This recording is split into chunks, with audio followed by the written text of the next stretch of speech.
Welcome to the Startup Leader Show, where we learn lessons from startup founders and executives. I am your host, Lisa Dreher, and I am really excited to introduce our guest for today, Dennis Gatens. He is the CEO and founder of LEOcloud. Welcome to the show, Dennis. Well, hi, Lisa, and thanks for having me on your show. Really excited to have this conversation with you. Absolutely. Thank you for making time to be here. Maybe we can start by having you talk a little bit about your background and then tell us a little bit about LEOcloud. Sure, love to. So I've been in the industry for a number of decades or a number of generations of emerging technologies into emerging markets within the communications and cloud services industry, delivering a range of solutions across avionics, space-based, and pure commercial platforms into a broad range of customers. So it's been pretty exciting. It's always the concept of emerging technologies into emerging markets. It's always going to be something new, something different, dynamic, which is really what I've enjoyed.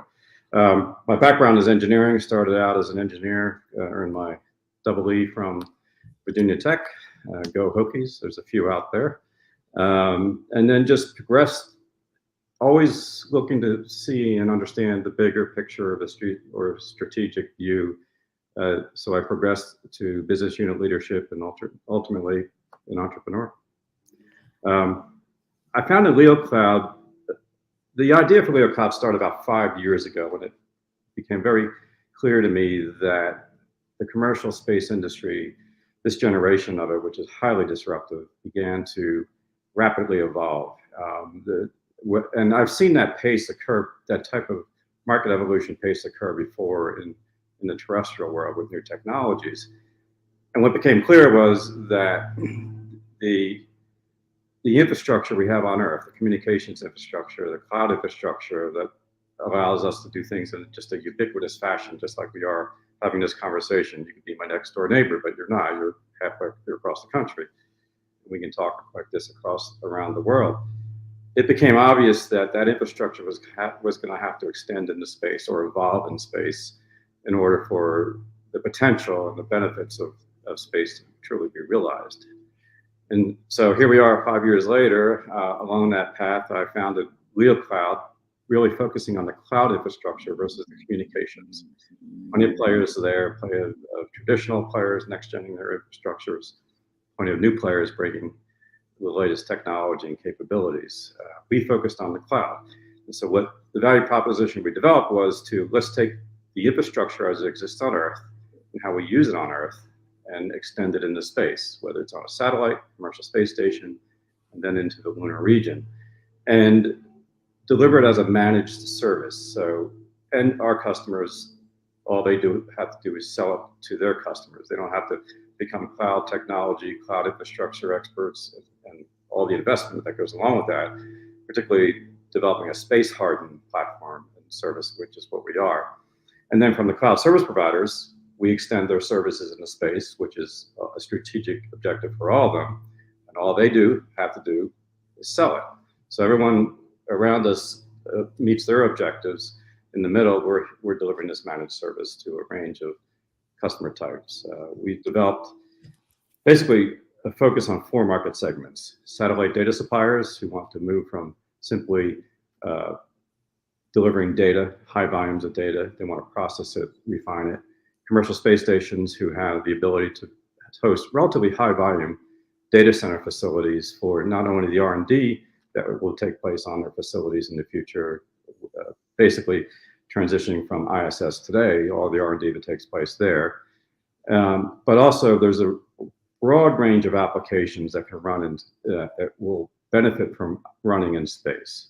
So you now have another customer type on commercial space stations. Research platforms that exist today on ISS, another market segment, and then the lunar region. We're engaged in all 4 of those. We have a line of sight to delivering our first platforms and services in 25.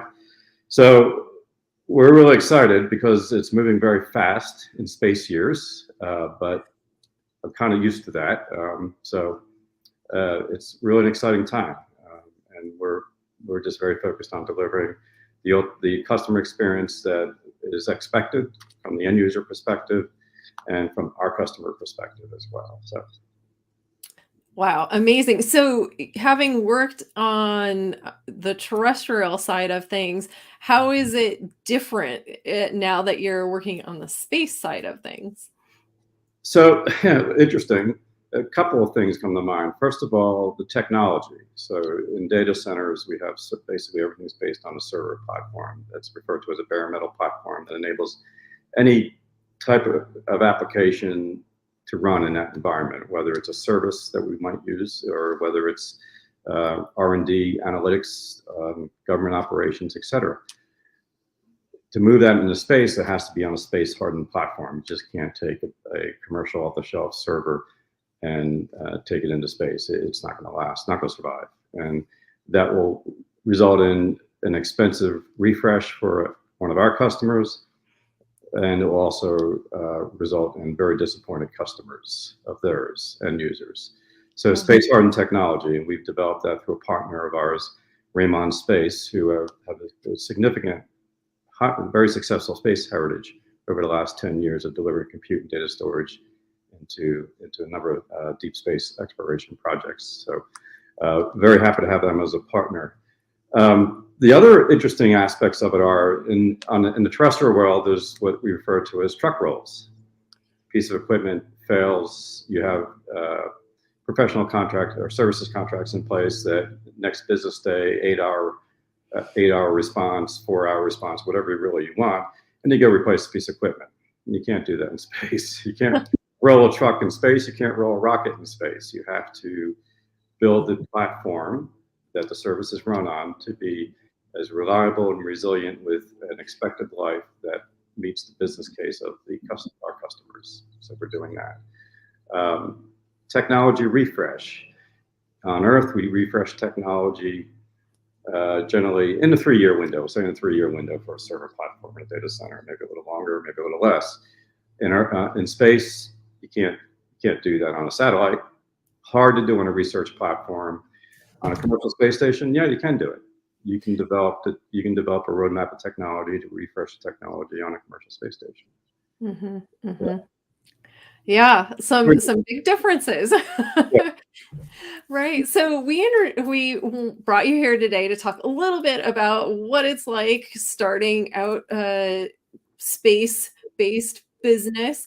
And one of the things that I wanted to start with is just, what have been your biggest keys to your success so far?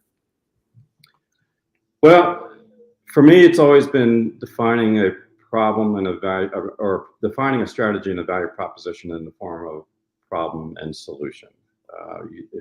And then you have to make sure you really have it tuned to the point where you clearly are solving a problem and you have the best solution and you're communicating it in a way that the target customer, the market, clearly understands it and they understand it quickly. You can't spend 30 minutes explaining your value proposition. You got about 30 to 60 seconds initially. So that to me has been, and I've kind of used that strategy throughout my career, is what's the problem we're trying to solve? What's the best solution? Let's go communicate it and deliver it. And also, ideally, it's forward-looking. You're just at the horizon or over the horizon of the next generation capabilities a customer may want. So that you're not selling them the same thing that they have today, or something a little bit better than what they have today. It's that disruptive. It has a disruptive capability to it. And then being a first market mover is really a very strong position to be in. We are. There's a lot of adjacent competitive comparisons. When I say adjacent, they can be perceived as competition, but they're not. We're delivering a space-hardened platform that scales and then is fully managed. A clear distinction of what we're doing. And create as strong a cost barrier for being replaced. Now, cost, everything's expensive in space. So the barrier is naturally high, but if you don't take care of the customer very well on a long-term basis, that barrier could be overcome. So that to me is the essence of a successful startup. Got it. Is there anything that you would do different if you were to start all over again? So there's I look at things. I continually analyze and look and see and think and what would be better. And I have this strategy of what I call the boundary. I always look around the boundaries for a little bit of insight for what might make a solution or a strategy better. I literally will just sit and think, well, okay, we're right here. Let's open the lens or aperture and look broader. And to me, I knew we were ahead of the market and ahead of the awareness with this strategy.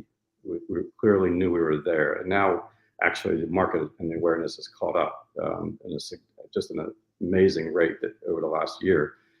So the only thing I think would really have been helpful was having a larger group or more of a group of advisors early on that were challenging me, being the customer advocate. That might have helped accelerate some areas of the strategy.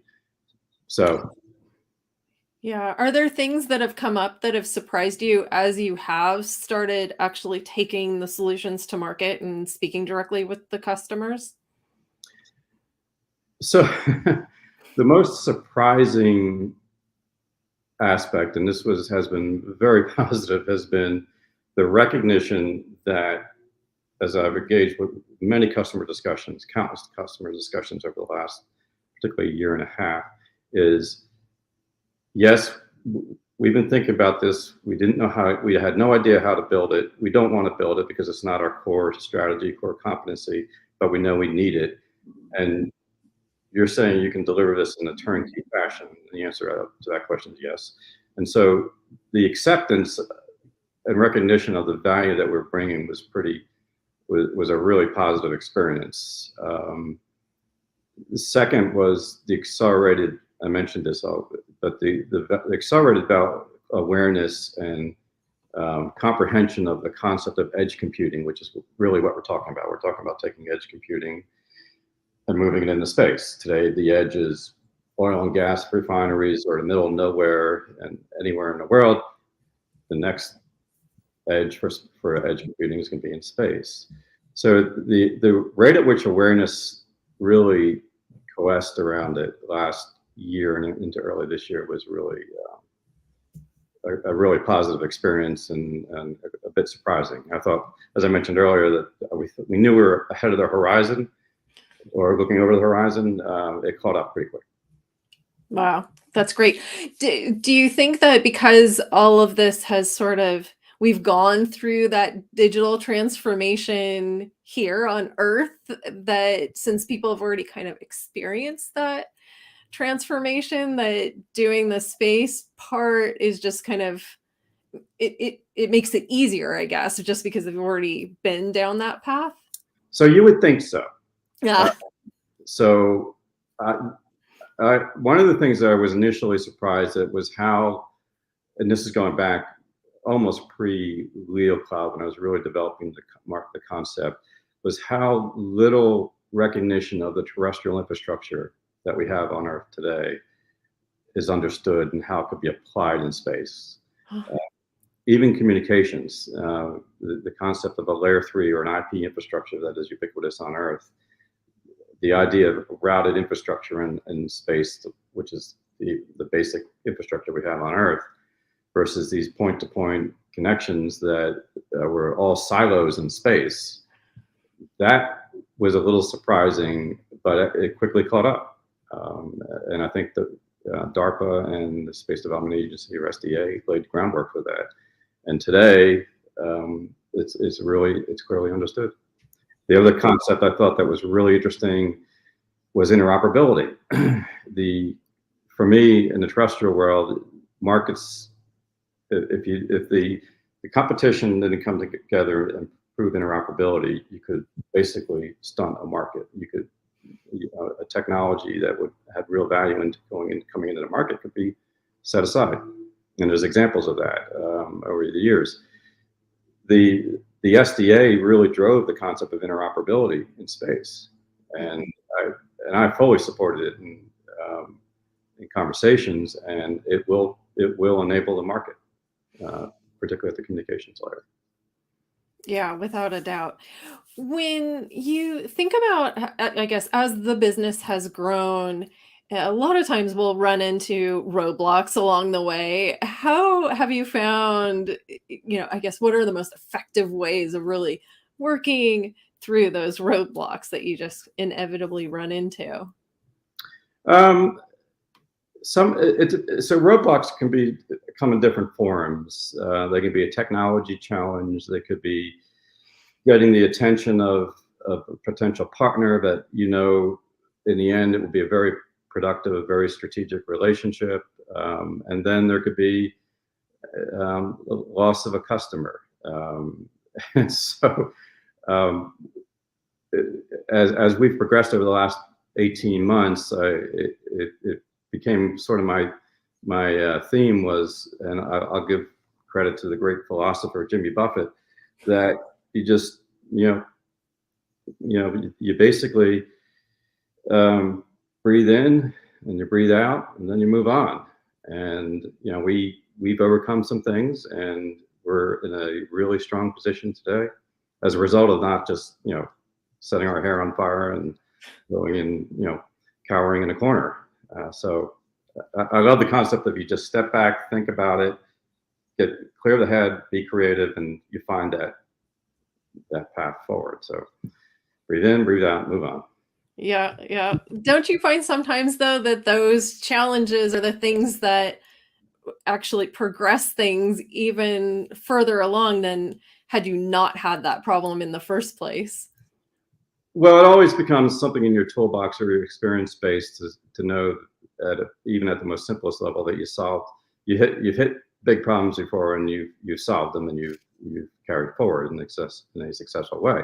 And I've had that experience from very early stages in my career of having just huge, significant situations of success or failure in front of me, and power through and solve the problem. But it comes back to problem solving. Engineers are trained to be problem solvers, and once an engineer, always an engineer. And so you can always take anything and formulate it as a problem and figure out how to solve it. Yeah, absolutely. Okay, so I want to end with one last question, and that is, if you were to make one prediction about the future, what would it be? So to me, there's two fundamental concepts that really drive success. They are, to me, it's innovation and creation. I think creativity is I think an overlooked asset of any company. Those who recognize the creativity of the team around them, and the corollary is you don't want to be the smartest person in the room.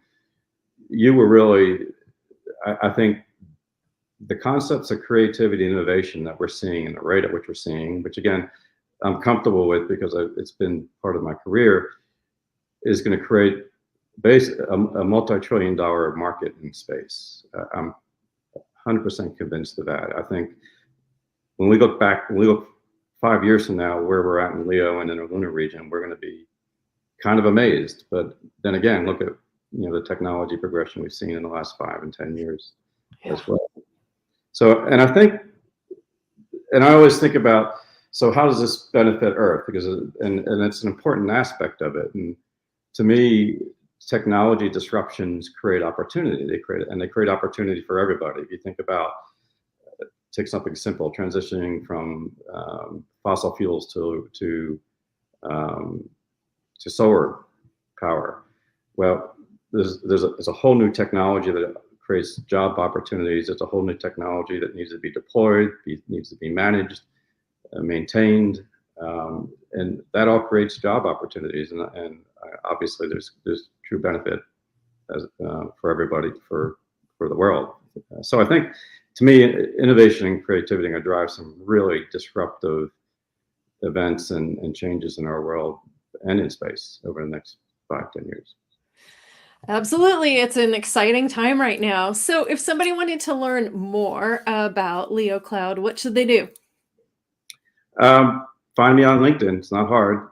Love to have a conversation anytime. So yeah, just reach out. My information. Excellent. Well, thank you so much for making time to be here today. It's been really wonderful having this chat with you and learning more about LEOcloud and all of the great business experience that you bring to the table. Well, thank you. Really appreciate the conversation. Enjoyed it. Yeah, hopefully we can have you on again in the future. Look forward to it.